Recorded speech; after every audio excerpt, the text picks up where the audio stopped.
घरमा चाहिँ ढिप भन्छ कि हो त्यस्तो नराम्रो फोहोरहरूले पनि के गरेको हुन्छ बिस्तारै बिस्तारै जम्मा भएर बसिरहेको हुन्छ भन्छ। अनि हो त्यस्तो नराम्रो फोहोरहरूलाई अनि त्यस्तो नराम्रो एउटा नेगेटिभ भाइब्सहरूलाई चाहिँ हटाउनको लागि चाहिँ सबैभन्दा पहिले के गर्नु पर्यो, शुद्ध गर्नु पर्यो नि। अनि शुद्ध गरिसकेपछि मात्रै अनि हाम्रो दोस्रो चरणको के सम्बन्धित पूजाहरू चाहिँ अनि हामीले सुरु गर्छौँ।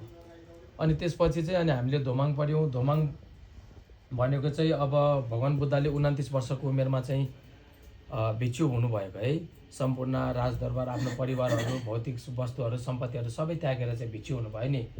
अनि भिक्षु भइसकेपछि 6 वर्ष कठोर तपस्या पछि चाहिँ उहाँले बुद्धत्व ज्ञान प्राप्त गर्नुभयो। बुद्धत्व ज्ञान प्राप्त गरिसकेपछि अनि आफ्नो एउटा परिनिर्वाण नहुने समयसम्म यो संसारबाट चाहिँ आफूले चाहिँ छोडेर नजाने समयसम्म चाहिँ उहाँले त्यो ज्ञान प्राप्त गरेको जुन उपदेशहरू छ, शिक्षाहरू छ, बताउँदै जाँदाखेरि चाहिँ 84,000 उपदेशहरू चाहिँ के गरेर जानुभयो हामीलाई एउटा उपहारको रूपमा भनौँ या हामीले एउटा चाहिन्छ एउटा अत्यन्तै आवश्यक पर्ने एउटा जीविका चलाउने एउटा उपाय तरिकाहरू सबै किसिमको चाहिँ उपदेशहरू शिक्षाहरू दिएर चाहिँ जानुभयो। र त्यो शिक्षा चाहिँ 84,000वटा चाहिँ उपदेशमा चाहिँ के छ सीमित छ अहिले।